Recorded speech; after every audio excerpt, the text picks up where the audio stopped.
বহু মিস্ত্রি তুমি দেখেছো রে মা, আমি কিন্তু এই জগতের কোন মিস্ত্রি না, আমার বাড়ি এই দুনিয়াতে না, আমার বাড়ি হলো সপ্তম আকাশের উপরে সিদরাতুল মুনতাহা। জোরে জোরে বলে সুবহানাল্লাহ। ডাক দিয়া বলে এত দূরত্বে তোমার বাড়ি, নামটা কি বলো? বলে আমি तमाम ফেরেশতাদের সরদার, নাম হলো জিবরাইল আমিন। জোরে জোরে বলে সুবহানাল্লাহ। নারে তাকবীর। জিবরাইল আমিন এসে বাক্স বানায় দিয়েছে, ওই বাক্সের ভিতরে ঢুকাইয়া বলে অন্ধকারাচ্ছন্ন অবস্থায় তুমি নীল নদীতে ভাসিয়ে দাও। ভাইয়ের আমার, নীল নদীতে ভাসিয়ে দিল, কিন্তু মায়ের মন বোঝে না।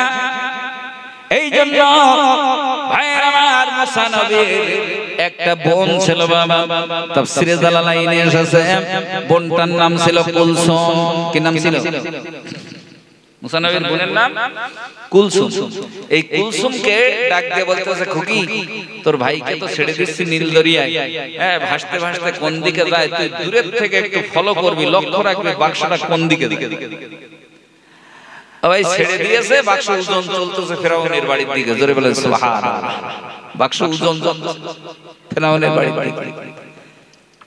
ভাইয়ের আমার, ফিরাউন তার রাজপ্রাসাদ থেকে একটা কেনাল, একটা চ্যানেল তৈরি করে রেখেছিল, নীল নদীর পানি তার প্রাসাদ পর্যন্ত যাবে এইরকম একটা খাল খনন করে রেখেছিল বাবা। আর মুসা নবীর বাক্স ভাসতে ভাসতে যায়। ভাইয়ের আমার, মুসা নবীর বোন এমন করে দূরের থেকে লক্ষ্য রেখে দিয়েছে বাবা। এইভাবে করে বাক্স যাইতে যাইতে ওই কেনাল দিয়ে ঢুকে পড়েছে, ওই খালের ভিতরে ঢুকে একেবারে ফিরাউনের রাজপ্রাসাদের গায়ে লেগে গেছে।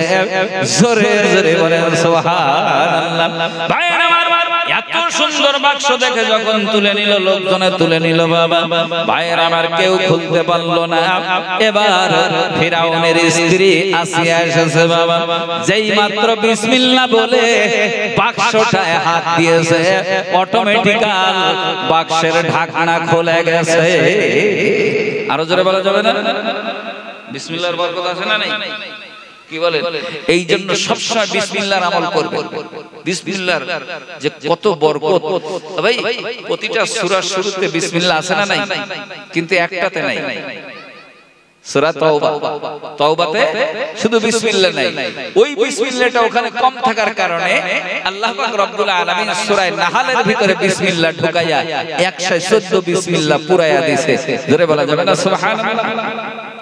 ভাই তাহলে মনে রাখতে হবে, মুসা আলাইহিস সালামকে ভাসিয়ে দিয়েছিল নীল দরিয়ায় তার দুশমন ফিরাউনকে আল্লাহ ডুবিয়ে মেরেছিল লোহিত সাগরে। ভাই লম্বা ছিল কতটা ফিরাউন?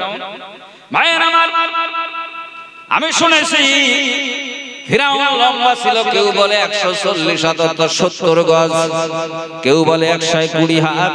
ভাইয়ের আমার, বিভিন্ন রকমের বর্ণনা করে বাবা। কিন্তু আপনারা নোয়াপাড়ার মানুষ কতটা জানেন আমার জানা নাই। আপনারা বলুন তো ফিরাউন কতটা লম্বা ছিল বলে মনে হয়? জানা নেই? 170 গজ। দেখেন না, 70 গজ মানে 140 হাত। 70 গজে 140 হাত। এটা হচ্ছে দুরন্ত ফাউল। দুরন্ত ফাউল কথা, একদম ভুল কথা, রং কথা। আজকে সঠিক মাপটা বলে দেই। বুখারী শরীফের টিকাতে লেখা রয়েছে বাবা, ফিরাউন লম্বা ছিল 202 সেন্টিমিটার। 202 সেন্টিমিটার, 202 সেন্টিমিটার লম্বা ছিল ফিরাউন। বলবেন হাতে বলেন কিংবা ফুটে বলেন। ভাইয়েরা আমার, যারা জামা কাপড়ের মাপ নেয় বাবা, কাপড় মাপতে জানে, ভাইয়েরা আমার সিট মাপা কাজ যারা করে দর্জি বাবা, এদের কাছে শুনবেন। ভাই আপনারা অনেকে জানেন বাবা, 100 সেন্টিমিটারে হয় 1 মিটার। 100 সেন্টিমিটারে 1 মিটার, 200 সেন্টিমিটারে 2 মিটার, আর 1 মিটার হয় 39 ইঞ্চিতে। 39 ইঞ্চি সমান 1 মিটার। তাহলে 200 সেন্টিমিটারে 39 দুগুণী 78 ইঞ্চি, আর 2 সেন্টিমিটারে আমি ধরে নিলাম 1 ইঞ্চি। তাহলে লম্বা ছিল ভাই কতটা 6 ফুট 7 ইঞ্চি, কত 6 ফুট 6 ফুট 7 ইঞ্চি লম্বা। তার লম্বা করে বর্ণনা করতে করতে 140 হাত করেছে অনেক। অথচ এক কথায় 6.5 ফুট মানুষ ছিল। কতটা? 6.5 ফুট ছিল ফিরাউন। অথচ তারে ওয়াজের মাধ্যমে লম্বা করা হয়েছে 140 হাত। নাউজুবিল্লাহ, আল্লাহ আমাদের বোঝার তৌফিক দিক। তবে আজকে থেকে ফিরাউন লম্বা কত কি বলবেন? 79 ইঞ্চি। কত বলবেন? 6 ফুট 7 ইঞ্চি। 6 ফুট 7 ইঞ্চি 140 হাত। কি সর্বনেশী ব্যাপার! রাগ করে না সোনামানিকেরা, কথাগুলো ঠান্ডা মাথায় বোঝার চেষ্টা করেন। ভাইয়েরা, এই ফিরাউনকে ডুবিয়ে দিল লোহিত সাগরে। ভাইয়ের আমার নবীর দুশমন, আল্লাহর দুশমন যারা হয় এদেরকে আল্লাহ পানিতে ডুবিয়ে মারে, আগুনে পুড়িয়ে মেরে দেয়। এই জন্য সাধারণ পাবলিক অন্য সাজা দিতে পারবে, কিন্তু নবী নিষেধ করেছে, তাফসিরেও নিষেধ রয়েছে। কোন মানুষ যদি অপরাধ করে, কোন প্রাণী যদি অপরাধ করে, তুমি শাস্তি দিতে পারো, তবে পানিতে ডুবিয়ে মারতে পারবে না, আর আগুনে পুড়িয়ে মারতে পারবে না। এ দুটো মাত্র দেওয়ার ক্ষমতা রয়েছে একমাত্র আল্লাহর। কোন পাবলিক তোমরা এ শাস্তির ব্যবস্থা করতে পারবে না। যদি কেউ অপরাধী হয়, কোন প্রাণী যদি অপরাধ করে, কোন মানুষ যদি অপরাধ করে, অন্য শাস্তি তুমি দেবে, তবে ভাই আগুনে পুড়িয়ে আর পানিতে ডুবিয়ে মারার ক্ষমতা কোন মানুষের হাতে ছেড়ে দেয়নি আল্লাহ। তবে আমরা বিশেষ করে অনেক সময় করি, ইঁদুর কলে ইঁদুর ধরে, আছে না? বাক্স কলে ধরে পানিতে ডুবিয়ে দেয়। বাক্সকলে ধরেছেন, ভাই আপনি তাকে অন্য কায়দায় মারবেন, পিটিয়ে মারুন, অন্য কায়দায় মারুন, তবে আপনি পানিতে বুড়িয়ে ভুড়ভুড়ি দিয়ে পানি খাইয়ে শুকিয়ে মারতে পারবেন না। এর শাস্তি দেওয়ার অনুমতি আল্লাহ আপনাকে দেয় না, আমাকে দেয় না। জীবের প্রতি এই রকমের ব্যবহার আপনি করতে পারবেন না, এই ক্ষমতার মালিক একমাত্র আল্লাহ। কথাগুলো ঠান্ডা মাথায় বোঝার চেষ্টা করি। এই জন্য নবী প্রেমী যারা হবে, আল্লাহ তাদেরকে ডুবিয়েও মারবে না, আগুনেও পোড়াবে না। এই জগতে যদি আগুনে না পোড়ায়, নিশ্চিত করে বলা যেতে পারে ময়দানে মাহশরে বিচার অন্তে আল্লাহ জাহান্নামের আগুনে দিবে না, নবীর মহব্বত ভালোবাসা যদি আমাদের দিলে থাকে। ভাইয়ের আমার, আমি বিসমিল্লাহর কথা বলছিলাম। বিসমিল্লাহ কত বরকত দেখেন।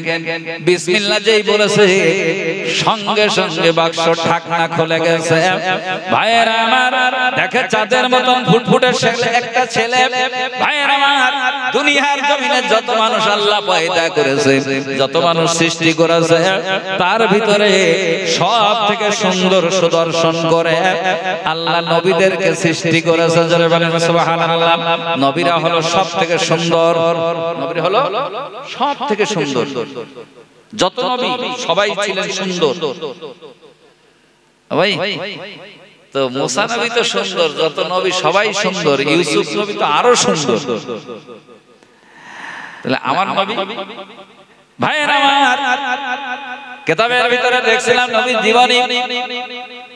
আল্লাহ নবী যখন দুনিয়াতে আসলেন, বাবা আসবেন, ওই জামানাতে একটা নিয়ম ছিল, বাচ্চা দুনিয়াতে পয়দা হলে কালো হাড়ি দিয়ে কিছু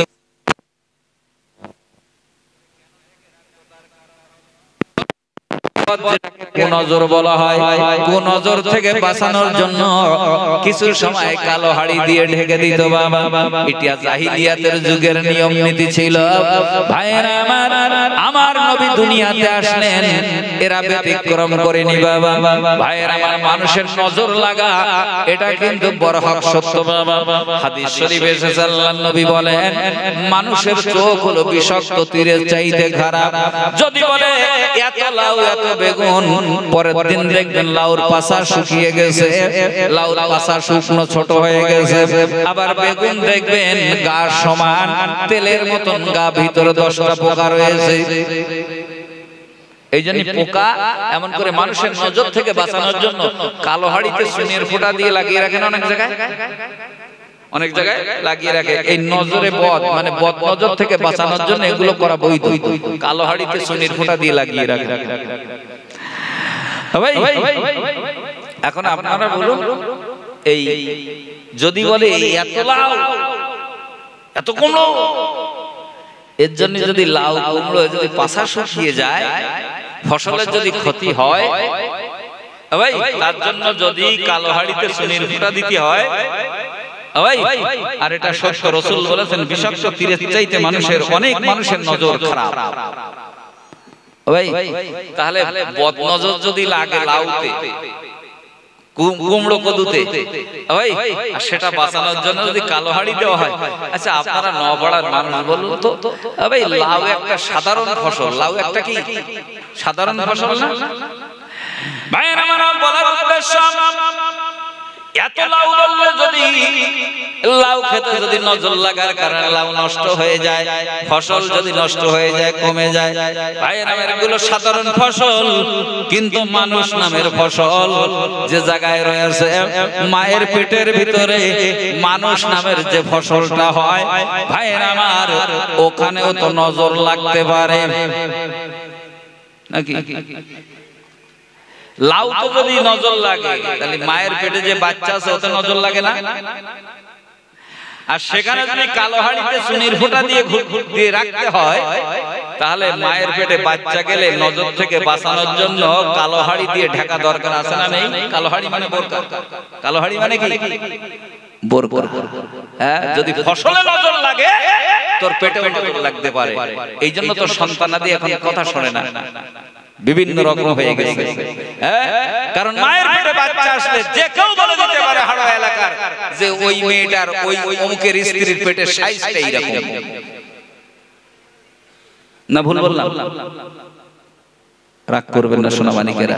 ফসল যদি ক্ষতি হয় নজর লাগার কারণে নিশ্চিত মায়ের পেটের বাচ্চারও ক্ষতি হয়। এফেক্ট আছে না? নেই? আছে। এই জন্য কথাগুলো ঠান্ডা মাথায় একটু বুঝি, হ্যাঁ রাগ করবেন না সোনাচ্ছাদ মানিকেরা। এই জন্য মায়েরা পর্দায় থাকবেন, হ্যাঁ শালীন পোশাক পরবেন, হ্যাঁ দেখবেন আপনার সন্তান আপনাকে মা বলে ডাকবে, আপনাকে খেতে দিবে, পড়তে দিবে, আপনাকে আদর যত্ন করবে, সেবা করবে, কারণ আমাদের দোষ রয়েছে। তো ভাই নবীজির ব্যাপারে এরা কিন্তু কম করেনি, ব্যতিক্রম করেনি, ওই কাজটা করেছে। খাসায়েসুল কুবরা কিতাবের নাম, লেখকের নাম আল্লামা জালালউদ্দিন সুয়ুতী রাহমাতুল্লাহ আলাইহি। নবীর জীবন আলোচনা করতে যেয়ে তিনি লিখেছেন, ভাই আইয়ামে জাহিলিয়াতের যুগেরা যখন দেখলো রাসূল ভূমিষ্ঠ হয়েছে, তখন কালো হাড়ি দিয়ে ঢেকে দিয়েছে, কালো হাড়ি দিয়ে রাসূলকে ঢেকে ফেলে, বড় হাড়ি ওই দিয়ে ঢেকে দিয়েছে কালো। ভাই আমার কিতাবের ভিতরে এসেছে আমার মায়ের নবী, দয়ার নবী, নূরের নবী রাহমাতুল লিল আলামিনকে যেই মাত্র ঢেকে দিয়েছে, নূরের তাজাল্লিতে হাড়ি ফেটে চৌচির হয়ে গেছে। আরো জোরে বলেন, কি আমাদের মতন মানুষ? আল্লাহ রাসূল আল্লাহর পর জানার মর্যাদা, তানাকে ঢেকে দিয়েছে নূরের তাজাল্লিতে, হাড়ি চৌচির হয়ে ঠাস করে ফেটে চতুর্দিকে চলে গেছে। ভাইয়ের আমার, আমি তার চেহারা সম্পর্কে বলি বাবা। মা আমেনা বর্ণনা করতেছেন, আমার জীবনে বহু বাচ্চা কাচ্চা আমি দেখেছি, বহু মানুষ দেখেছি, কিন্তু আমার সন্তান মুহাম্মাদের মতন এত সুন্দর মানুষ আমি দেখি নাই। ভাইয়ের আমার, বাইরে দাঁড়িয়েছিলেন আব্দুল মুত্তালিব, নবীর যিনি দাদা, ডাক দিয়া বলে, বৌমা ওগো আমেনা, তুমি একজন মহিলা, তুমি আর কতটা জায়গা ঘুরে ফিরে দেখেছো? আমি তো তোমার শ্বশুর আব্দুল মুত্তালিব ব্যবসার জন্য পৃথিবীর বহু দেশে আমি যাতায়াত করেছি, ব্যবসার জন্য বহু দেশ বিদেশে আমি গিয়েছি, কিন্তু আজ পর্যন্ত আমি আমার এই মুহাম্মদ নামের এই পোতার মতো এত সুন্দর মানুষ আমি কোনোদিন দেখিনি। যেই মাত্র বলেছে আমি দেখিনি, সঙ্গে সঙ্গে একজন যুবক দাঁড়িয়ে বলতেছে, বুড়ো তুমি কি করে দেখবা আমার লাইফে আমিও মুহাম্মাদের মতো মানুষ দেখিনি। জোরে জোরে বলেন সুবহানাল্লাহ। ভাইরা আমার, ডাক দিয়া বলতেছে, বেয়াদব, আমার বয়স চুল দাড়ি পেকে গেছে, আর তুমি একজন যুবক, 17-18 বছরের বয়সের যুবক, আমার ধমক দিয়া বলতেছ, বুড়ো তুমি দেখবা কি করে আমি দেখি তোর বয়স কত বল। বুড়ো মানুষের যদি একটা যুবক ছেলে এসে ধমক দিয়ে বলে, চাচা তুমি দেখবা কি করি, কি দাদা তুমি দেখবা কি করি, আমি তাই দেখি, রাগ হবে না? রাগ তো হবে। ভাইরা আমার, সঙ্গে সঙ্গে যুবক ডাক দিয়া বলতেছে, বুড়ো রাগ করলে হবে না, আমার বয়স আর কি বলবো, তুমি বুড়ো, তোমার বাবা নাম ছিল তার হাসিম, এই হাসিম যখন বিয়ে করে তোমার মায়ের নাম হলো সালমা, সালমার সঙ্গে যখন বিয়ে হয় আমি সেখানে উপস্থিত ছিলাম, জোরে জোরে বলেন সুবহানাল্লাহ। আমি সেটাও জানি। আব্দুল মুত্তালিবের মেজাজটা আরো গরম হয়ে গেছে, বলে যুবক তোর বাপের নাম কি, বাড়ি কোথায় বল। যুবক ডাক দিয়া বলে, আব্দুল মুত্তালিব, আমি দুনিয়ার কোন যুবক না, আমি হলাম জিবরাইল আমিন, জোরে জোরে বলেন সুবহানাল্লাহ। ভাইয়ের আমার, তাফসীরে রুহুল বায়ানের ভিতরে এসেছে জিবরাইল একদিন এমন করে মানুষের বেশে আসতেছে, আর উনি সব সময় বেশি অংশ দাহিয়া কলবির রূপে রূপান্তরিত হইয়া আল্লাহর নবীর কাছে আসতেন। একজন সাহাবা ছিলেন দাহিয়াতুল কলবি, কি নাম? দাহিয়াতুল কলবি, দাহিয়া কলবি যাকে বলে। দাহিয়া কলবির চেহারা ছিল খুবই সুন্দর। এই চেহারায় রাসূলের কাছে আসতেন জিবরিল আমিন। তা লোকেরা মনে করত ওই দাহিয়াতুল কলবি এসেছে, যে জিবরাইল, এটা বুঝতে পারত না লোক। ভাইয়েরা আমার, হঠাৎ করে জিবরাইল যখন ঢুকতেছে, আমার নবী ডাক দিয়ে বলে, ফাতেমা তোমার চাচা আসতেছে, ছোট চাচা, তাকে একটু বসার ব্যবস্থা করে দাও। জিবরাইল আমিন এদিক সেদিক দেখে, কাউকে দেখতে না পাইয়া ডাক দিয়ে বলে, ইয়া রাসূলুল্লাহ, কাকে আপনি ছোট চাচা বললেন? আমার নবী ডাক দিয়ে বলে, জিবরিল, তুমি হলে আমার মায়ের ছোট চাচা। জোরে জোরে বলেন সুবহানাল্লাহ, নারে তাকবীর। ডাক দিয়ে বলে, ইয়া রাসূলুল্লাহ, আপনি তো সেদিন দুনিয়াতে আসলেন, কি করে আমি ছোট হলাম আর আপনি বড়? ডাক দিয়ে বলে, জিবরাইল, তোমার বয়সটা একটু বলো। রুহুল বায়ানের ভিতরে এসেছে। ডাক দিয়া বলে, জিবরাইল বয়স কত বলো? জিবরাইল আমিন বলে, ইয়া রাসূলুল্লাহ, আমার বয়স আমি ঠিক করে বলতে পারবো না, তবে আপনাকে একটা ধারণা দেওয়ার জন্য ঘটনা শোনাতে পারি। তাফসীরের ভিতরে এসেছে জিবরাইল আমিন বলেন, আকাশের ভিতরে একটা তারকা উদয় হতো ৭০,০০০ বছর পর পর একবার করে দেখা দিত। একবার উদয় হলে ৭০,০০০ বছর আর ওই তারকাটা দেখা যেত না। আবার ৭০,০০০ বছর পূর্ণ হয়ে গেলে আবার একবার উদিত হতো। এইভাবে করে ৭০,০০০ পর পর ৭০,০০০ বছর পর পর ওই তারকা উদয় হতো। ওই তারকাটাকে আমি জিবরিল আমিন ৭২,০০০ বার উঠতে দেখেছি। জোরে জোরে বলেন সুবহানাল্লাহ। ৭০,০০০ বছর পরে পরে একবার উদয় হয় ওই তারকাটাকে আমি জিবরিল ৭২,০০০ বার উঠতে দেখেছি। জোরে কি বলা যাবে না সুবহানাল্লাহ। ইয়া রাসূলুল্লাহ, তাহলে আমার বয়স কত এবার বলেন? ৭০,০০০ বছর পরে একবার ওঠে, অথচ আমি জিবরিল তা দেখেছি, উঠতে দেখেছি ৭২,০০০। আমার বয়স কত? জিবরাইল আমিনের কথা আল্লাহর নবী মুস্কি মুস্কি হাসে। ডাক দিয়া বলে, ভাই জিবরিল, তবে শুনে রেখে দাও, আল্লাহি, আল্লাহর কসম করে আমি নবী বলতেছি, আল্লাহি ও কসমিয়া, আল্লাহি, আমি আল্লাহর কসম করে বলতেছি, আনা যালিকাল কাওয়াকিব, ওই যে তারকাটা তুমি দেখতে পেতে ৭০,০০০ পরে পরে উদয় হতো, ওই তারকাটা ছিলাম আমি মুহাম্মাদুর রাসূলুল্লাহ। জোরে জোরে বলেন সুবহানাল্লাহ, নারে তাকবীর। তুমি যে তারকাটা এতদিন দেখতেছো ৭২,০০০ বার দেখেছো, আল্লাহি, আল্লাহর কসম, আনা যালিকাল কাওয়াকিব, ওই তারকাটা ছিলাম আমি মুহাম্মাদুর রাসূলুল্লাহ। জোরে আরেকবার বলেন সুবহানাল্লাহ। জিবরাইল আমিন বলে, আব্দুল মুত্তালিব, তোমার জীবনের দুনিয়াটা তো ঘুরতে পারো না, এই তামাম দুনিয়া ঘোরা লোক আছে, তামাম পৃথিবী ঘুরেছে এমন লোক দেখাতে পারবে? পৃথিবীতে কেউ নেই যে তামাম পৃথিবী ঘুরেছে। কিন্তু আল্লাহ দুটো মানুষকে ঘোরার সুযোগ দিয়েছিলেন, আর ৪টে মানুষকে আল্লাহ গোটা পৃথিবীর রাজত্ব দান করেছিলেন।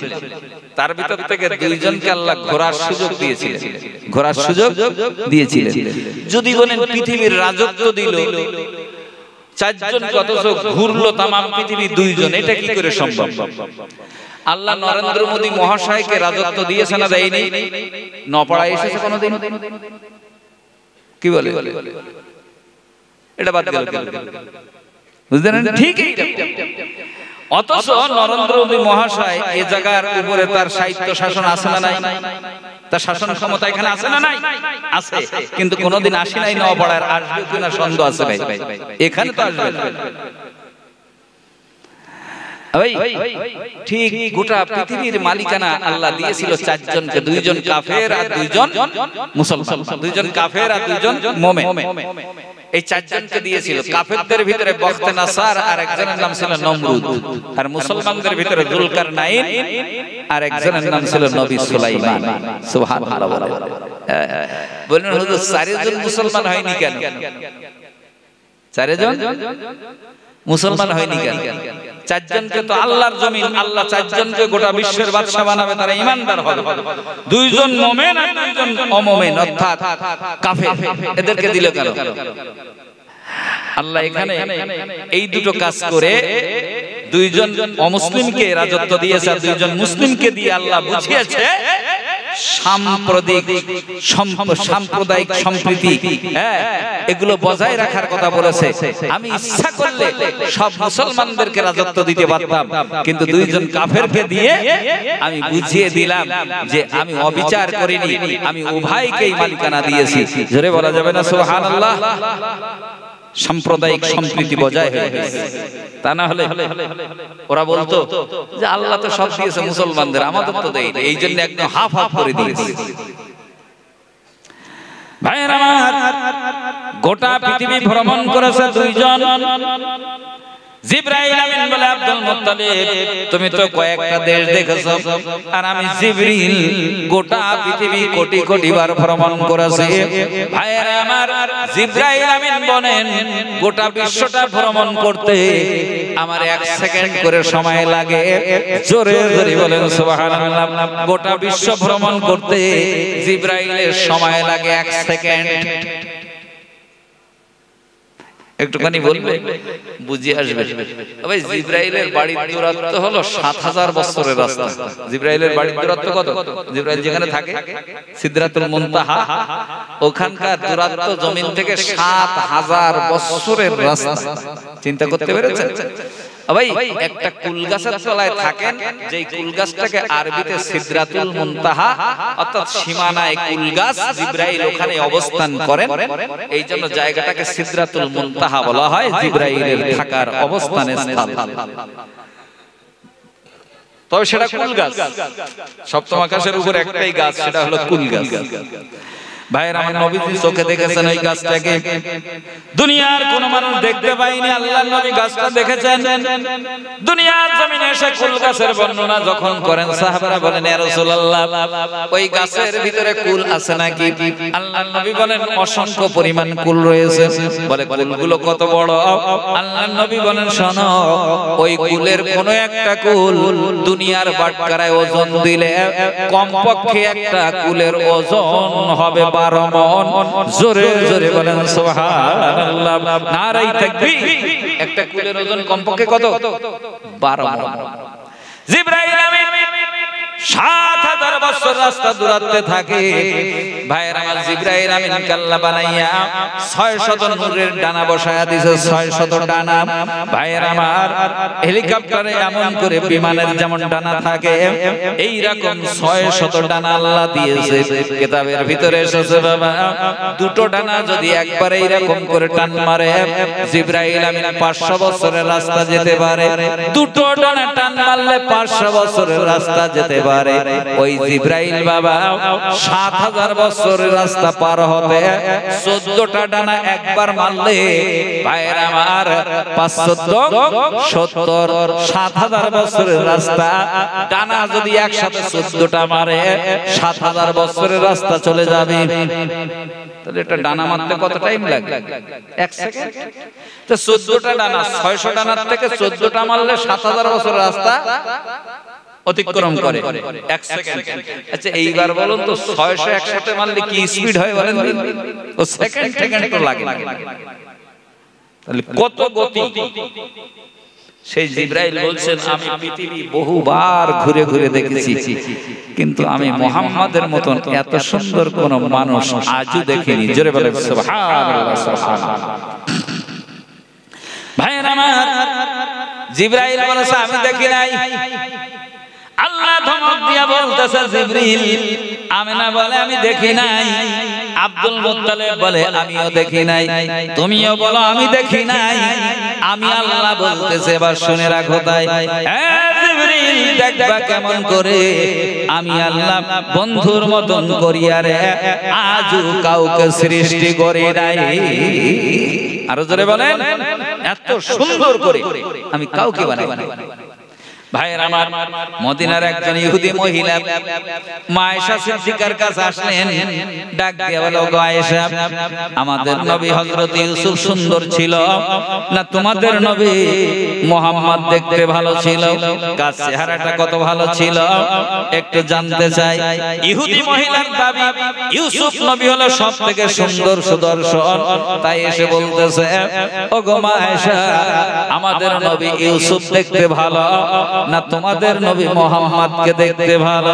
মা আয়েশা সিদ্দিকা ডাক দিয়া বলতেছে, ও মদিনার মহিলা, ইহুদি মহিলা, তুমি শুনে রেখে দাও, লাওয়ামি জুলাইখা লারায়না হাবিবি লাসিরনা বিল কিতমিনাল কুলুবে বিল ইয়াদাই।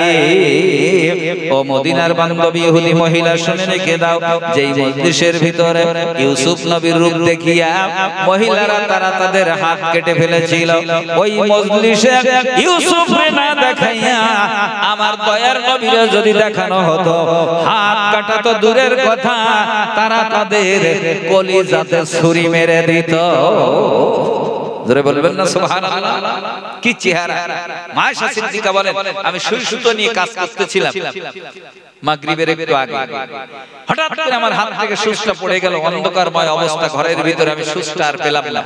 আর বাতি জ্বালাবার মতন পরিস্থিতিও ছিল না, তেল ছিল না, অভাব অনটন, তেল কেনার বাতি কেনার মতন পয়সা ছিল না। চিন্তা করলাম রাসূল তো আসবেন এশার নামাজ পড়ে আমার ঘরে, তখন দেখা যাবে। মা আয়েশা সিদ্দিকা বর্ণনা করেন স্বামীর প্রশংসা কি করে করে দেখেন। ভাইয়ের আমার, মা আয়েশা সিদ্দিকা বলেন, এশার নামাজ পড়ে আমার হুজরার ভিতরে যখন আমার দয়ার নবী যখন কদম রাখলেন, আমার দয়ার নবীর নূরের আলোতে আমি সুচটাকে কুড়িয়ে পেয়েছিলাম। জোরে জোরে বলেন সুবহানাল্লাহ, নারে তাকবীর। ভাই, তারে নবীদের নূরের আলো সুচ কুড়িয়ে পেয়েছে। চিন্তা করেন কি চেহারা, কি সুন্দর করে আল্লাহ তাআলার হাবিবকে সৃষ্টি করেছেন, তৈরি করেছেন। ভাইয়ের আমার, তো যেই কথা বলছিলাম, বিসমিল্লাহর যে কত বরকত বাবা, এই বিসমিল্লাহকে আমরা তেমন গুরুত্ব দেই না বাবা। ভাইয়ের আমার, বিসমিল্লাহর বরকতের কথা আমার মনে পড়ে গেল। ওই যে ফিরাউনের লিডার, ফিরাউনের লিডার কে? আবু জাহেল। ফিরাউনের লিডার কে? আবু জাহেল। ফিরাউন এসেছে কত? আল্লাহর নবী বলেন, দুনিয়াতে নবী এসেছে যত, ফিরাউনের সংখ্যা হলো তত। যত নবী এসেছে, আল্লাহ যুগে যুগে রাসূল পাঠিয়েছে, নবী পাঠিয়েছে, আবার সাথে সাথে একজন করে ফিরাউনও পাঠিয়েছে। নবীদের সংখ্যা যত, ফিরাউনের সংখ্যা তত। তবে আমার নবী বলেন, আমার উম্মতের ফিরাউন হলো আবু জাহেল, এবং সব ফিরাউনের লিডার এই হবে বড় লিডার। ভাইয়েরা আমার, তাই বলতেছি ফিরাউনের লিডারের নাম হলো আবু জাহেল। এই আবু জাহেল নবীর কাছে আসলো, বিসমিল্লাহর কত বরকত দেখেন। ডাক দিয়া বলে, মুহাম্মদ, যত সব হেঁটু মেটু ঘেটু, যাদের কোনো বুদ্ধি শান্তি নেই, এরাই দেখি তোমার পিছনে ঘরে, এরাই দেখি কলেমা পড়ে। কলেমা পড়ে হেঁটু ঘেটু মেটু লোক, এটা শিক্ষিত লোক তোমার হাতে হাত দিয়ে কলেমা পড়তে আজও দেখিনি। তবে আমি এসেছি হেঁটু ঘেটু মেটু লোক যাচাই বাছাই ছাড়া কিছু করতে পারে, কিন্তু আমি তো যাত্রারে নবী বলে মানতে পারি না। আমি তো যাচাই করতে এসেছি তুমি নবী কি নবী না। তাতে কিভাবে বলার সাথে একটা পোটলা হাতে দিয়েছে, কাগজের একটা পোটলা হাতে ধরিয়ে দিয়েছে। আল্লাহ নবী খুলে দেখে এক মুঠোখানি ছাই। চাচা ছাই কেন? তো শুধু ছাই নাও, কাঠের ছাই নাই, ওটা খোরমা পোড়ানো ছাই। কি পোড়ানো? খোরমা খেজুর পুড়িয়ে নিয়ে এসেছে ছাই ভস্ম করে। কারণ কি? ডাক দেয়া বলে, মোহাম্মদ এই ছাই দিয়ে যদি খোরমা গাছ বের করে দেখাইতে পারো, আমি কেমন করে মুসলমান হয়ে যাব? আল্লাহর নবী ডাক দেয়া বলে, চাচা পাগলামি বাদ দেন, আটি নাই টানা নাই, ছাই দিয়ে কেমনে গাছ হবে একটু জানতে চাই। আবু জাহেল বলে, আমার কিন্তু কাণ্ড জ্ঞান কম না, আমি জানি ছাই দিয়ে জীবনে গাছ হয় না, আটিবিহীন গাছ হতে পারে না। তবে শুনে রেখে দাও, এটাও জানি নবীদের দ্বারা এটা সম্ভব হয়, সাধারণ পাবলিকের দ্বারা সম্ভব না। তবে তুমি যে নবুয়তের দাবি করেছো, এজন্য ছাই নিয়ে এসেছি। এই ছাই দিয়ে যদি গাছ বের করে দেখাইতে পারো, অবশ্যই মনে করব তুমি আল্লাহর পয়গম্বর, কলেমা পড়ে মুসলমান হয়ে যাব। ভাই রাসূলের কাছে খেজুর পুড়িয়ে ছাই নিয়ে এসেছে, মুসলমান হবে গাছ বের হলে। আচ্ছা, দুনিয়ায় আমরা যারা আছি, যত বড় হুজুর হই না কেন, জীবনে হবে? জীবনে কোনো গাছ হবে? একটু হবে। ভাই নবীবতে চাচা তুমি সত্যি কথা বলছো চাচা? একদম সত্যি, পাকা কথা দিলাম, মুসলমান হয়ে যাব। নবীজি চিন্তায় পড়ে গেলেন। আল্লাহ ডাক দিয়া বলতে, চিন্তা করো না, ওগো আমার হাবিব, আমি তোমাকে একটা আয়াতে কারিমা দিয়েছি, যে আয়াতে কারিমা হলো বিসমিল্লাহির রহমানির রহিম। এই আয়াতের কত বরকত হাবিব, তুমি একবার কাজটা করে দেখাও। তুমি বিসমিল্লাহির রহমানির রহিম বলে যেই মাত্র ছাইটুকু মাটিতে রেখে দেবে, কাজটা আমি আল্লাহ করিয়ে দেখিয়ে দেব। ভাইয়ের আমার, আবু জাহেল দাঁড়িয়ে আছে, লোকজন অনেক দাঁড়িয়ে আছে। বাবা আল্লাহর নবী বিসমিল্লাহ বলিয়া যেই মাত্র খেজুর পোড়ানো ছাই জমিনে রেখে দিয়েছে, সঙ্গে সঙ্গে খোরমা গাছ দাঁড়িয়ে গেছে। জোরে চিল্লা বলেন সুবহানাল্লাহ, নারে তাকবীর। আমরা তো হুজুররা ওয়াজ শুনই, নবী শোনাচ্ছে না দেখাচ্ছে? দেখাচ্ছে না? ওয়াজ দেখাচ্ছে, গাছ বেরিয়ে যায়। ওই আমি যদি এরকম একটা কাজ করে দেখাতে পারি, ছাই দিয়ে যদি গাছ বের করতে পারি, আমি হুজুর হতে সময় লাগবে? কি বলেন? কালকে সকালতে আমার বাড়ি লাইন দিয়ে বড় বড় হুজুর তৈরি, বড় ফিশার চল যায়। কি বলেন? রাগ করবেন না, এরকম দেখাতে পারলে কারামতি বলবে, রে বাপ রে বাপ, বিরাট। কিন্তু নবীজি গাছটা বের করে দেখিয়েছে। আবু জাহেল বলতেছে, আমি জীবনে শুনেছি, জানতাম যে তুই একটা ছোট জাদুকর, আজকে থেকে বুঝলাম তুই একটা বড় জাদুকর। বলেন নাউজুবিল্লাহ। আল্লাহর নবী ডাক দিয়ে বলে, চাচা আমি জাদুকর নই, আমি হলাম আল্লাহর পয়গম্বর, মুসলমান হয়ে যাও। বলে নবী হলে হতাম, তুই যে বড় জাদুকর, এই জন্য মুসলমান হওয়া যাবে না।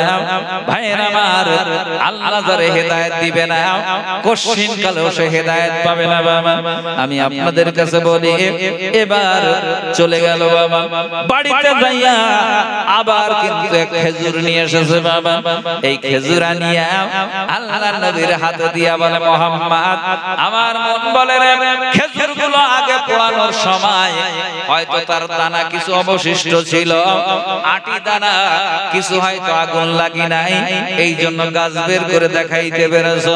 তবে এবার আমি তোমার কাছে খেজুর দিলাম, এই খেজুর দিয়ে গাছ বের করলে মুসলমান হয়ে যাব। আল্লাহর নবী চিন্তায় পড়ে গেলেন, ছাই দিয়ে গাছ বের করা যত কঠিন, কিন্তু খেজুর দিয়ে গাছ বের করা তো কোনো কঠিন ব্যাপার না।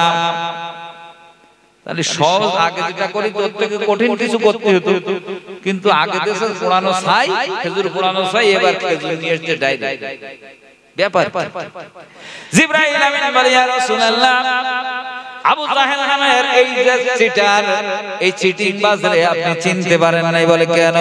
বলে খেজুর এনেছে বটে, কিন্তু ভিতরে দানা রাখি নাই, ভিতরে কোনো দানা নেই। সিজার করে দানা বের করে রেখে বাড়ি ফেলে রেখে শুধু শ্বাস।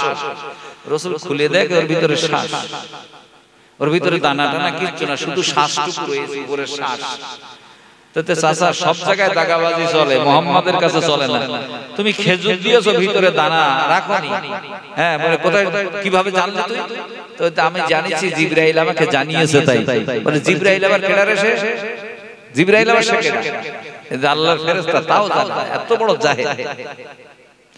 ডাক দিয়া বলে ভাতিজা ঠিক আছে, এবার কোনো সন্দেহ নাই, আটি আমি বাড়িতে ফেলে রেখে এসেছি, দেখি কেমনে গাছ বের করো।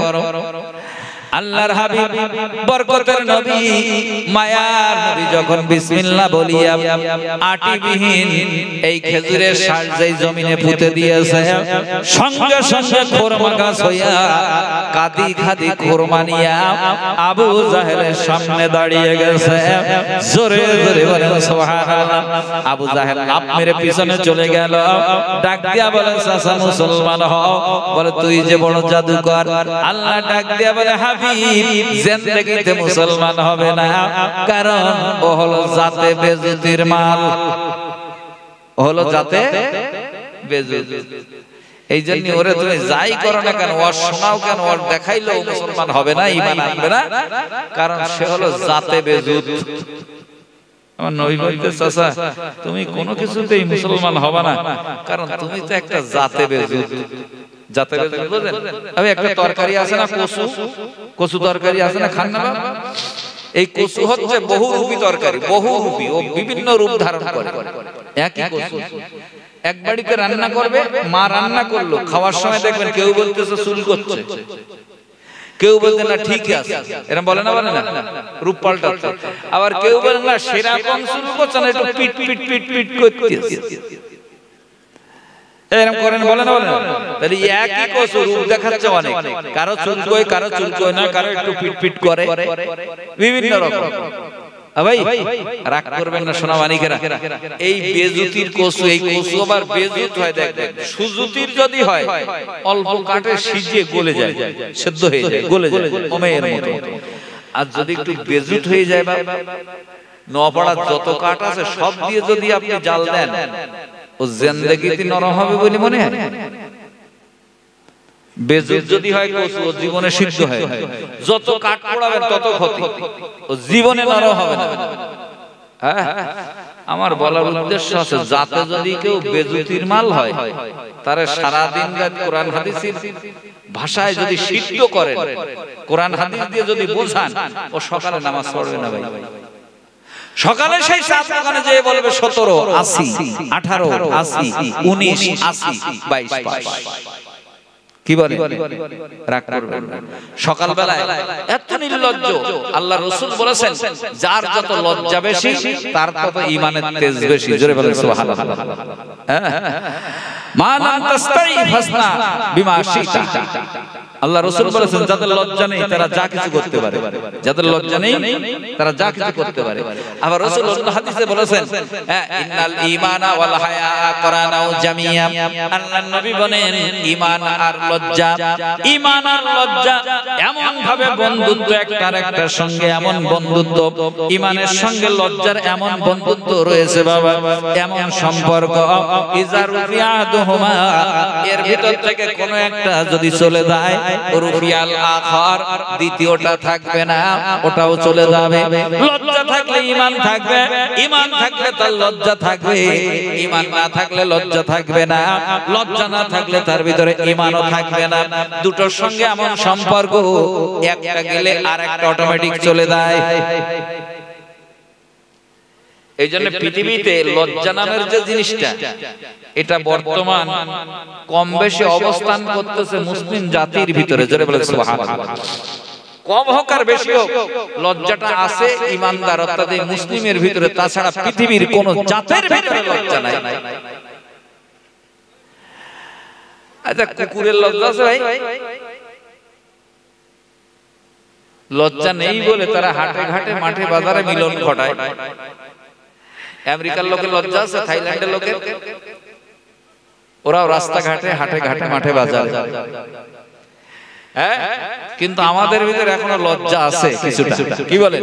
পুরো না থাকলেও আচ্ছা, তবে আস্তে আস্তে এই লজ্জাটুকু আমাদের কাছে রাখবে না বলে ভাই বিভিন্ন রকমের ষড়যন্ত্র চলতেছে ভাই। এমন করে আপনার দেখবেন এই মানে কুকুরের যে বাচ্চা হয়, ওরা মায়ের নামে পরিচিত না বাপের নামে? কুকুরের বাচ্চা কার নামে পরিচিত? মায়ের নামে না? মায়ের নামে, ওর বাপের ঠিক ঠিকানা নেই। এই জন্য আমেরিকা, জার্মান, জাপানের লোকগুলো এরা হচ্ছে মায়ের নামে পরিচিত, মায়ের নামে কি পরিচিত। কিন্তু আমার জিজ্ঞেস করে তোর বাপের নাম কি, সে দেশে জিজ্ঞেস করে তোর মার নাম কি। আমাদের সরকারি ব্যবস্থা হচ্ছে যে মায়ের নামেই সবকিছু হবে, বাপের নাম থাকবে না। আর ভবিষ্যতে এদেশেও থাকবে না বাপের নাম। ষড়যন্ত্র শুরু হয়ে গেছে। মায়ের পরিচিতিতে পরিচিত হতে হবে। কি ভুল বলছি নাকি? তার মানে আমরা কুত্তির বাচ্চা, আমাদেরকেও জানে, আমরা তো ল্যাংটো হয়ে গেছি, ওদেরকেও করি। বিভিন্ন কায়দায় ষড়যন্ত্র চালাচ্ছে। এই জন্য আমাদের ভিতর থেকে লজ্জাও চলে যাচ্ছে, আস্তে আস্তে লজ্জা চলে যাচ্ছে। রাগ করবে না সোনার চাঁদ মানিকেরা। ভাই বলা হয়েছে একটা পুরুষ সে কাপড় পরবে তার টাকনুর উপরে। এই যে টাকনুটা আছে পায়ের গিরা, গিরার উপরে পড়বে, পায়জামা হোক, লুঙ্গি হোক, প্যান্ট হোক, পড়বে কোথায়? টাকনুর উপরে। কিন্তু আমাদের ছেলেরা পরে এখন অনেকে টাকনুর নিচে, আবার যদি উপরে পড়ে তা আবার হেঁটে আগলা। আবার এক ধরনের প্যান্ট তৈরি করতে এখন যুবকেরা দেখবেন, ওই এমন প্যান্ট বসলে পোদাল না। ভুল বলতেছি? হ্যাঁ, পাশার কেটে পর্যন্ত আলগা হয়ে যাচ্ছে। লজ্জা শরম বলে কিছু আছে? রাগ করবেন না সোনার চাঁদ মানিকেরা, এত শর্ট কায়দায় করতেছে। আবার পাগল প্যান্ট বেরিয়ে যাবে, ছুরি কাটা নিয়ে এই পর্যন্ত ওই ঢ্যাং ঢ্যাং করে বেড়াচ্ছে। হ্যাঁ, এসব হচ্ছে নজর লাগা মাল। এসব কি মাল? নজর লেগেছে। যেরকম বেগুনি, যেমন পটলে, যেমন লাউতে নজর লাগে, মায়ের পেটে থাকতে এতে লেগেছে নজর, যার কারণে ও হাফ প্যান্ট পরে ঘুরতেছে। এই জন্য পর্দায় থাকার কথা কেন বলা হয়েছে? যে জিনিস যত পর্দায় থাকে তার দাম বাড়ে না কমে? কি বলে? দাম বাড়ে না। ভাই যারা কথা কম বলে, যারা পর্দায় থাকে, সেখানে আল্লাহ মণিমাণিক মুক্তার ব্যবস্থা করে দেয়, জন্ম দিয়ে দেয়। জোরে বলেন সুবহানাল্লাহ। আমি আপনাদের কাছে বাস্তবে বলি, পৃথিবীতে যত প্রাণীকে আল্লাহ সৃষ্টি করেছে সব থেকে পর্দায় থাকে এবং কথা কম বলে, মুখ খোলে কম। যে প্রাণী, সে প্রাণীর নাম হলো ঝিনুক। কি নাম? ঝিনুক। ওরা মুখ খোলে না, খুলতে গেলে ওরা নিজেকে শেষ করে মুখ ভেঙে যাবে, তাও হাত দিতে চায় না। ঝিনুক দেখেছেন তো? ঝিনুক, হ্যাঁ ভাইয়ের আমার, ঝিনুক পানির ভিতরে পর্দায় থাকে, মুখ খোলে কম, কথা বলে কম।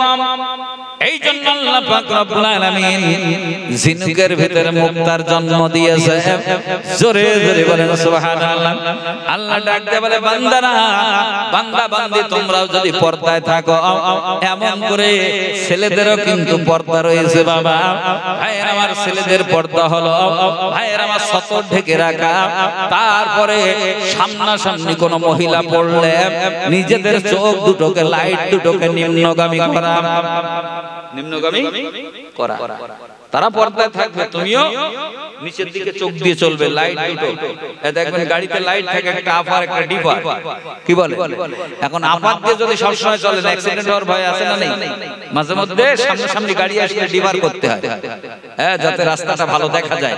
এই জন্য সামনে যদি নারী এসে যায়, কিংবা কোন নারীর সামনে যদি পুরুষ এসে যায়, পড়ে যায়, সঙ্গে সঙ্গে লাইট দুটো ডিপার করে দাও, অ্যাক্সিডেন্ট হওয়ার ভয় থাকবে না ভাই। কিন্তু আমরা তো আরো হাই করে দেই, আরো হাই করে দেই। কারণ কোরআন হাদিস মোতাবেক না চললে অ্যাক্সিডেন্ট হতেই থাকবে, হতেই থাকবে, কেউ রোধ করতে পারবে না। ভাই তো যে কথাটা আমি বলছিলাম, ভাই আমাদেরকে অন্তত মরে যাওয়ার আগে তার পাথর জোগাড় করতে হবে। তো বিসমিল্লাহর কথাটা আমি বলছিলাম, তাহলে বিসমিল্লাহর বরকতে কি হয়েছে? ভাই খেজুর গাছ, খুরমা গাছ দাঁড়িয়ে গেছে। ভাইয়ের আমার, আল্লাহর নবী ডাক দিয়া বলে, আল্লাহ এ মাবুদ, গাছটা যদি তুমি বিলীন করে দাও, নিশ্চিহ্ন করে দাও। আবু জাহেল এমন করে চতুর্দিকে বলবে এটা জাদুর গাছ, এই জন্য সেটা ধ্বংস হয়ে গেছে। এই জন্য আল্লাহ তুমি গাছটা রেখে দাও। আল্লাহ ডাক দিয়া বলে, হাবিব, তোমার দুয়ার খাতিরে এই বিনা আটির খেজুর গাছ, বিনা দানার খেজুর গাছ কিয়ামত পর্যন্ত রাখবো দুনিয়ার জমিনে। আজ পর্যন্ত খেজুর গাছ আছে, তার বংশধর গুলো এখনো আছে। সেই গাছে কিয়ামত পর্যন্ত খেজুর হবে, আজও হয়, কিন্তু একটাতেও দানা হয় না, সব বিনা আটির খেজুর। জোরে জোরে বলেন সুবহানাল্লাহ। যাকে আজুয়া খেজুর বলা হয়, কি খেজুর? আজুয়া খেজুর বলা হয়। আজ পর্যন্ত আছে, 3 গুণা মতন হয়, দামও বেশি। তাহলে রাসূল সাল্লাল্লাহু আলাইহি ওয়াসাল্লাম ওয়াজ দেখিয়েছে, তারপরে ঈমান আনিনি, কারণ জাতে বেজে। এই জন্য কোরআন হাদিসের আলোচনা শুনবার পরে যারা সুপথে আসবে না, বুঝতে হবে এরা হলো আবু জাহেলের উত্তরসূরি, এও জাতে বেজে। রাগ করেন না সোনামানিকেরা, কথাগুলো ঠান্ডা মাথায় বুঝি। ভাই, মরে যাওয়ার পরে এই কোরআন হাদিস আমাদের কাজে আসবে। কোরআন হাদিস মোতাবেক জীবন যাপন করলে এটা আমাদের জন্য ফায়দা হবে। কারণ ভাই, কেউ বলতে পারবো না যে জীবনকাল দুনিয়াতে থাকবো, মরে যেতে হবে না, মরে যেতে হবে। পৃথিবীতে বহু মানুষ এসেছে, চলে গেছে, কোন রাজা বাদশা আজ পর্যন্ত থাকতে পারেনি। তাম পৃথিবীর বাদশাহী করেছে 4 জন, তারাও চলে গেছে। হ্যাঁ, বক্তানাসর চলে গেছে, নমরুদ চলে গেছে, নমরুদরে আল্লাহ পার করেছে জুতা পিটানি দিয়া, জুতা পিটানি দিয়া, জুতানি পিটা খাইয়া দুনিয়া থেকে বিদায় হয়ে গেছে নমরুদ। ভাইয়ের আমার, গোটা পৃথিবীর বাদশাহী করেছে 2 জন মুসলমান। বলবেন হলো তারা কেমনে শাসন করত? এই 2 জন মুসলমান, একজনের নাম জুলকারনাইন। সূরা কাহাফের ভিতরে জানার আলোচনা এসেছে বাবা। এই জুলকারনাইন আর নবী সুলাইমান, ভাইয়ের আমার, বক্তনাসর আর নমরুদ, এরা বাদশাহী করেছে বটে, কিন্তু দুনিয়া ঘুরে দেখে নাই। দুনিয়া ঘুরেছে 2 জন ইমানদার, একজন জুলকারনাইন, একজন নবী সুলাইমান।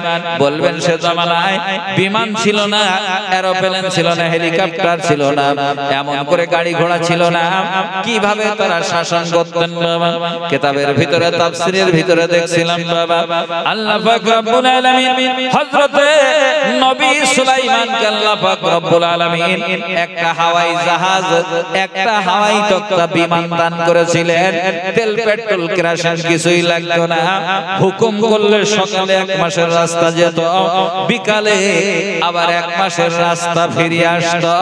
জোরে জোরে বলেন সুবহানাল্লাহ। বলবেন হুজুর কত বড় বিমান?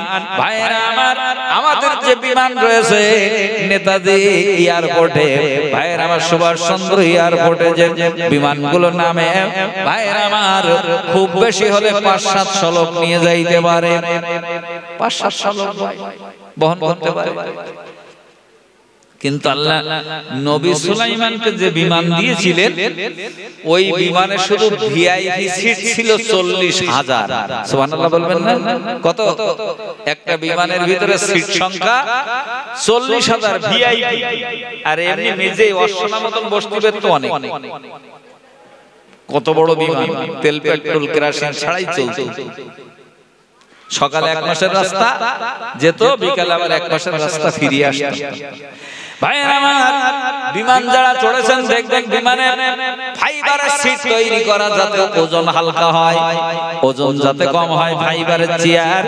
কিন্তু নবী সুলাইমানকে আল্লাহ যে বিমান দিয়েছিলেন, ওই বিমানের ভিতরে ভাইরা আমার, আল্লাহ 40,000 সোনার চেয়ার লাগিয়েছিলেন। জোরে জোরে বলেন সুবহানাল্লাহ। 40,000 খাঁটি জান্নাতি সোনার চেয়ার ছিল বাবা। ভিআইপি চেয়ার 40,000 সম্পূর্ণ সোনা দিয়ে বানানো। ভাইরা আমার, একটা চেয়ারের ভিতরে এমন করে সোনার পরিমাণ ছিল 40 মণ করে। জোরে চিৎকার দিয়ে বলেন সুবহানাল্লাহ। একটা চেয়ারে ছিল 40 মণ সোনা। তাহলে 40,000 চেয়ারের ওজন কত? তারপরে এতগুলো মানুষ নেবে, তার ওয়েট ওজন কত? এইগুলো নিয়ে 1 মাসের রাস্তা যেত। ভাই, আমাদের যা বিমান 40,000 মানুষ নিতে হবে না, 40,000 মানুষের 80,000 ঠ্যাং তুলে দিলি এই বিমান ওদিকে উপর দিকে আর যাবে না, ক্ষমতা নেই যাও। 80,000 ঠ্যাং নেই, কি করে উঠবে বাবা? ভাই, অথচ নবী সুলাইমানের শুধু চেয়ারের ওজন ছিল একটার ওজন 40 মণ। 40,000 ওজন কত নিয়ে চলে যেত। জীবনে একটা চেয়ার চুরি হয়নি, একটা চেয়ার নষ্ট হয়নি। জোরে বলেন সুবহানাল্লাহ। আচ্ছা আপনারা নওপাড়ার লোক একটু দয়া করে বলবেন, ওই আমাদের এই বিমানের ভিতরে বেশি না 5 ভরি করে 5 ভরি 50 গ্রাম ধরে, 50 গ্রাম সোনা যদি প্রত্যেকটা চেয়ারের পায়ে লাগিয়ে রাখে সরকার, প্রত্যেকটা চেয়ারের পায়ে 50 গ্রাম করে সোনা যদি লাগিয়ে রাখে, আচ্ছা এ বিমান একবার জেদ্দা একবার দমদম এইবার 3-4 বার আপ ডাউন করলি একটা চেয়ার আর থাকতে বলে মনে হয়? হাজিরাও পর্যন্ত চিন্তা করবে 50 গ্রাম নিতে পারলে আবার হল, হ্যাঁ এ সমান করে ফেলবে, কারণ চোরের দেশ তো। চুরিতে 3টে দেশ রেকর্ড করেছে বিশ্বের ভিতরে, চুরিতে 3টে দেশ রেকর্ড অর্জন করেছে। 1 নম্বর চুরিতে রেকর্ড করেছে সোনার বাংলাদেশ, নাম হচ্ছে সোনার বাংলাদেশ, অথচ চুরিতে ফার্স্ট ক্লাস পাস। 2 নম্বরে ভারত, 3 নম্বরে পাকিস্তান। যদি বলেন হত্যা হয় কি করে? পৃথিবীর কোন দেশের মসজিদ থেকে জুতো চুরি হয় আমার জানা নেই, কিন্তু বাংলাদেশে হয়, এদেশেও হয়, পাকিস্তানেও হয়। ভালো জুতো বিশ্বাস না করেন, জুমার দিন ভালো জুতো নতুন অজান্তা খাদিম 500-700 টাকা দাম, এরকম একটা জুতো পায়ে দিয়ে যাবেন, জুমার নামাজ পড়ে এসে দেখবেন ফিতে কাটা মাল এক জোড়া ঘুরতেছে, আপনার জোড়া নেই, অথচ ওয়াজ চলতেছে খুব। এখনো জুতো চুরি বন্ধ হয়নি। তবে আমার লাইফে ওয়াজ করার জীবনে 25 বছরের জীবনে আমার কাছে 43 জোড়া, আমার ওয়াজ করতে করতে 43 জোড়া আমার কাছে, তাতে এক জোড়া ফেরত পেয়েছিলাম, তো জুতো দেয়নি, টাকা দিয়ে এক জোড়া কিনে দিয়েছিল, সে জুতো আর আসেনি। তো যাই হোক, আল্লাহ আমাদের বোঝার তৌফিক দিক। কিন্তু সুলাইমান নবীর চেয়ারে একটা কোন খসিনি, কেউ চুরিও করেনি, সোনা নষ্ট হয়নি। জোরে বলে সুবহানাল্লাহ। ঢাকা বাইতুল মুকাররম জামে মসজিদ 7 তলা, ওই মসজিদে দেখি জুতোর উপরে সেজদা দিচ্ছে, জুতোর উপরে কিছু লোক সেজদা করেছে। তো আমি নামাজের শেষে বলতে ভাই জুতোর উপরে সেজদা, বাড়ি কোথায়? আমি বললাম বাড়ি আমার তো খুলনা জেলায়। তো এই জন্য আপনি জানেন না, নতুন এসেছেন তো, আমাদের এখানকার এত চোর, আপনি পায়ে দিয়ে যদি সেজদা দেন তো ওই আলোক অবস্থা পাততে খুলে নিয়ে দৌড়াবে, এই জন্য সেজদা অবস্থায় ধরে রাখে। কি সব এখনো জুতো চুরি বন্ধ হয়নি। আল্লাহ আমাদের বোঝার তৌফিক দেখ। সবাই বলেন আল্লাহুম্মা আমিন। তো নবী সুলাইমান এই বিমানে করে तमाम পৃথিবী শাসন করেছে, জোরে বলা যাবে না সুবহানাল্লাহ। আরেকজন ছিলেন যুলকারনাইন, আল্লাহ তাআলাকে একটা জান্নাতের ঘোড়া দিয়েছিলেন, জান্নাতের ঘোড়া আল্লাহ তাআলাকে উপহার দিয়েছিলেন, দান করেছিলেন। এই ঘোড়াটার গতি পাওয়ার কত ভাইরা আমার, এই যুলকারনাইন ঘোড়ায় চড়িয়ে চাবুক চালাইলে ঘোড়াটা প্রতি কদমে কদমে চলতো 18,000 কিলোমিটার। জোরে জোরে বলেন সুবহানাল্লাহ। ঘোড়া এমন করে যখন দৌড়ায় প্রতি সেকেন্ডে কদম তোলে ভাই, প্রতি কদমে কদমে 12,000 মাইল রাস্তা অতিক্রম করত, অর্থাৎ 18,000 কিলোমিটার রাস্তা প্রতি কদমে চলতো। হযরত যুলকারনাইন বলেন, জগতের মানুষেরা শোনো, এত বড় গতি সম্পন্ন ঘোড়ায় চড়িয়া আল্লাহর দুনিয়া মাত্র 2 বার দেখতে পেয়েছি। জোরে জোরে বলেন সুবহানাল্লাহ। দুনিয়াটা মাত্র 2 বার ভ্রমণ করেছে এত গতি সম্পন্ন ঘোড়ায় চড়ে, যার গতি পাওয়ার প্রতি সেকেন্ডে 18,000 কিলোমিটার। এইরকম গতি সম্পন্ন যান ঘোড়া, তাতে করে আমি 2 বার ঘুরেছি, 2 বার। আর আমাদের এই হুজুররা নেতা খেতারা বলতে যে এত বিমান চালালাম, আকাশের দরজা খুঁজে পেলাম, আকাশের দরজা খুঁজে পেল। এই আকাশে দরজা আছে না নেই? আকাশে গেট আছে না নেই? আকাশে গেট আছে। আল্লাহ নবী বলেন, আল্লাহ নবী একদিন গেছেন আকাশের গেট পার হয়ে, সেটা ছিল রজব মাসের 27 তারিখ। আল্লাহ নবী বলেন, যাহাবা ইলা সামাইলুনা আল-উলা ফাতাহা লানা। আল্লাহর নবী বলেন আমাকে যখন প্রথম আসমানের ধারে নিয়ে যাওয়া হলো কিনারায়, এমন করে ডাক দিয়ে বলে কে? আমার নাম শোনার সঙ্গে সঙ্গে জিবরাইল আমার নামটা যখন বলেছে, এমন করে আমার সাথে এসেছে বিশ্বনবী মুহাম্মদুর রাসূলুল্লাহ। আল্লাহর নবী বলেন যাহাবা ইলা সামাইন আল-উলা ফাতাহা লানা। আমার নাম শোনার সাথে সাথে প্রথম আসমানের গেটের দারোয়ান ইসমাইল ফেরেশতা আমার জন্য এই আসমানের গেটটা খুলে দিয়েছিল, দরজা খুলে দিয়েছিল। জোরে জোরে বলেন সুবহানাল্লাহ। তাহলে বোঝা গেল নবীদের হাদিস অনুযায়ী আকাশের দরজা আছে, গেট আছে, প্রত্যেক আকাশে গেট আছে। একটা একটা আকাশ পুরো যতটা ফাঁকা এতটা পুরো থিকনেস, তাতে গেট লাগানো, সেই রকমই গেট। হ্যাঁ, আমাদের মতন এইরকম দরজা না ভাই। জান্নাতের গেট, গেটটা মনে করতেছেন কি রকম হবে? এটা ধারণা গেট হয়তো খুব বেশি 10-12 হাত চওড়া হবে, 10-12 হাত এরকম একটা ধারণা হতে পারে লোক। ওই আল্লাহ যে জান্নাত আমাদের দেবে, জান্নাতের একটা একটা ঘর কত বড় আমি বলতেই পারবো না, হাদিসেও আসেনি। রাসূল বলছে ঘর কত বড় আমি বলতে পারবো না, তো দরজাটা বলতে পারি। সাহাবারা বললেন হুজুর জান্নাতের দরজা বললে ঘর বুঝে নেব, ঘর কত বড় হলো? আল্লাহর নবী বলেন জান্নাতের প্রতিটা গেট হবে সোনার, জান্নাতের কামরার প্রত্যেকটা ঘরের দরজা সোনার হবে, খাঁটি সোনার দরজা হবে। তবে দরজাটা চওড়া হবে মিনাল মাক্কাতি ইলাল হাজার ইলাল হিজার। আল্লাহর নবী বলেন মক্কা থেকে হিজার পর্যন্ত চওড়া হবে। এক কথায় জান্নাতের প্রতিটা দরজা চওড়া হবে মাত্র 1200 কিলোমিটার করে। জোরে জোরে বলেন সুবহানাল্লাহ। জান্নাতের ঘরের দরজা চওড়া হবে, সোনার দরজা চওড়া হবে শুধু 1200 কিলোমিটার। বলে ঘর কত বড়, এই চিন্তা করে ঘর কত। 1200 কিলোমিটার যদি দরজা চওড়া হয় তাহলে ঘর কিরা হবে? 12-10 হবে আমাদের ঘরের মতো। হ্যাঁ, কারণ ঘরও সেইরকম বড় হবে, মানুষও সেইরকম হবে। মানুষ কত বড় হবে ভাই? তুলু কত আদম। রাসূল বলেছেন জান্নাতের প্রত্যেকটা মানুষ যারা যুবক এরা লম্বা হবে 120 হাত করে। জোরে বলা যাবে না সুবহানাল্লাহ? 120 হাত করে লম্বা হবে প্রত্যেকটা জান্নাতি যুবক। আর যুবতীরা লম্বা হবে কতটা? 93 হাত। কত? একজন মহিলা লম্বা হবে জান্নাতে 93 হাত, আর একটা পুরুষ লম্বা হবে 120 হাত। তুলু কত আদম। আল্লাহর নবী বলেছেন আদম নবী সমান প্রত্যেকটা যুবক লম্বা হবে, আর যুবতী হবে 93 হাত। বুড়ো বুড়ির কোনো জায়গা নেই, বুড়ো বুড়িরা যাবে না। বুড়ো আর বুড়ি এদেরকে জান্নাত দেবে না। এক বুড়ি মহিলা এসে বলতেছে মুহাম্মদ আমি কি জান্নাতে যাব? বুড়ি জান্নাতে যাবে না। বুড়ি হাউ হাউ করে কাঁদে। রাসূল হেসে পড়েছে। হ্যাঁ, রাসূল একবার হেসেছে, কয়েকবার হেসে, তার ভিতরে একটা বুড়ি জান্নাতে যাবে না যেই বলেছে বুড়ি কাঁদে।